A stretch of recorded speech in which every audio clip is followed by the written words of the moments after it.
Amen. We thank God for our being here on tonight. We thank God for all of you who have come out on tonight. Amen. And Elder Foreman asked the question. He said, we know why we're here. Do we really know why we're here? Huh? Sometimes we sit down on God like we really don't know why we're here. You know, we come in here with frowns on our faces. Amen. Attitude all messed up.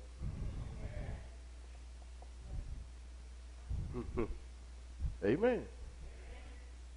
And so sometimes it seems that we forget why we really come to God's house. And we come to God's house for a number of reasons, but the main reason we should come is to worship him. Give him glory. Even though I had a bad day. Come on, somebody. I'm already preaching good stuff. Especially when I got a bad day. I need to do some extra worship. I need to get my praise on to the 3rd degree today. Are y'all hearing what I'm saying?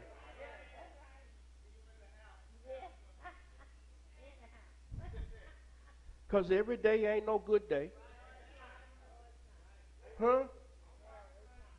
It ain't all good. Every day. Amen.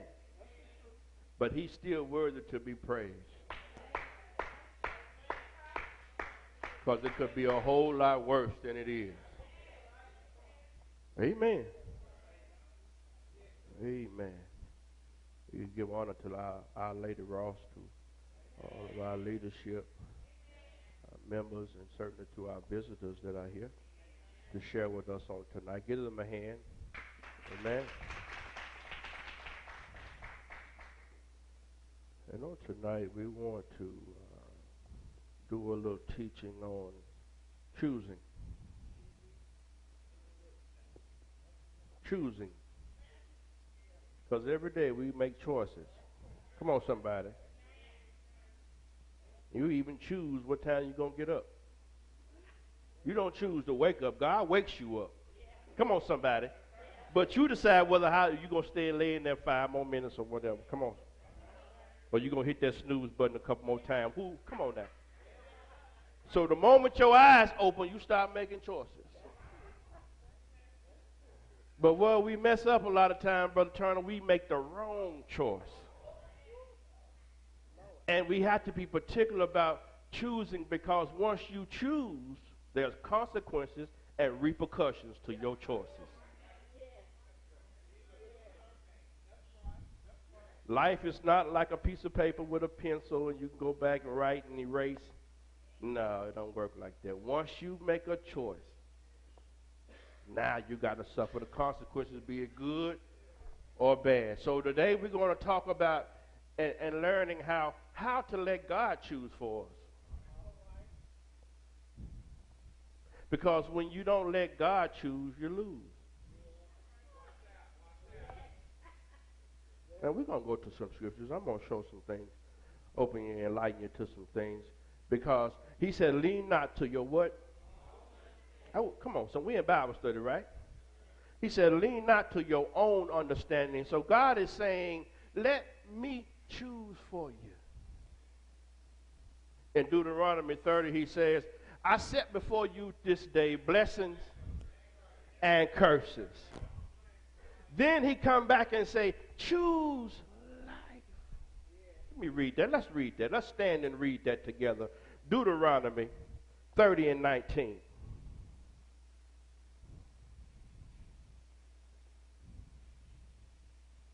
The book of Deuteronomy, the 30th chapter, verse 19.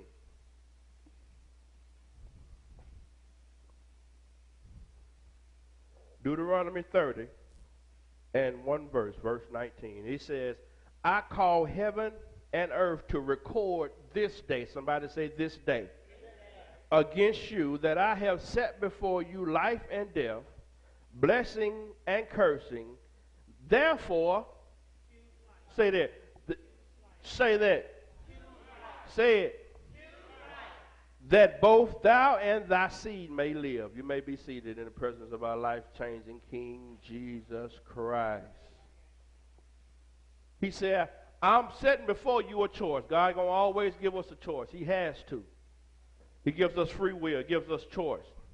But he says, I set before you a choice, good, evil, life, death, blessing, cursing. But then he comes back, Sister Williams, and he says, choose life. That's just like the teacher giving you the answer to the test, to the question. Y'all with me? God says, I'm giving you the choice, but then he said, I'm going to tell you what to choose. Choose a life. Why? So that you and your seed can what? Be blessed.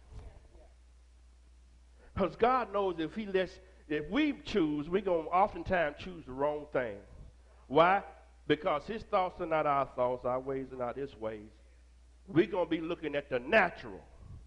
That's why so many folk get married and get divorced, because they chose. And they didn't let God join together. Because he said, what I choose, let no man separate. A lot of folk they marry because of looks,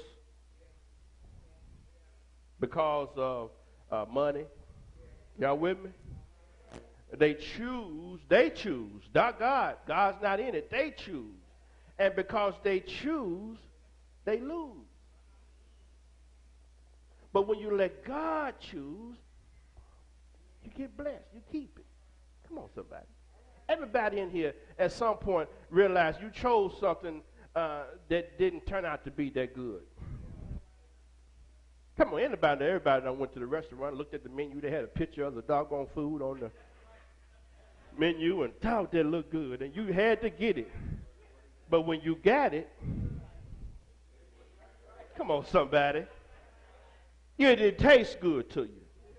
You chose wrong. Everything that looked good is not good.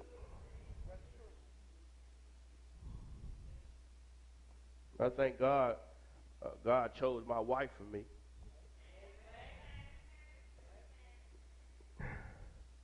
And I got blessed because I got both. I got the good looks and I got the good spirit. With me? Amen. And he chose for me. He did. I know he did. I was sharing with my wife, I think it was last week or the week ago, I said, when we got together in high school, God was already setting up Kingdom Connection. Y'all might not believe it. I do. In high school, God already was setting it up for Kingdom Connection.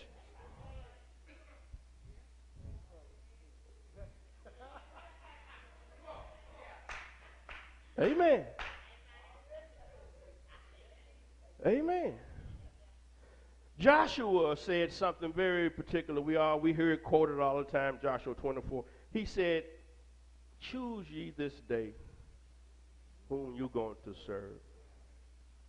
But being the leader that he is, he didn't just leave it there. He said, look, as for me, at my house, we're going to serve the Lord. And that's how we're supposed to be as parents. We just can't leave our children to just choose on their own. We got to lead them. We got to say, okay, here's the choice, baby, but you're going to need to choose this. Because that's how God does us.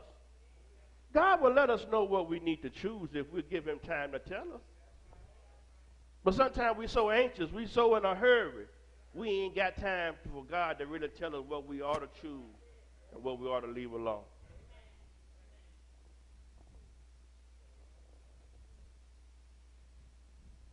Let's turn to Genesis. I want us to see something here, a story about Abraham and his brother Lot. Genesis, the 13th chapter. It's a beautiful story here how God allowed Lot to choose, and he chose according to what looked good, and he lost it all. But Abraham allowed God to choose for him, and he was blessed tremendously and kept everything that God had chosen for him, because Abraham didn't choose. He let God choose.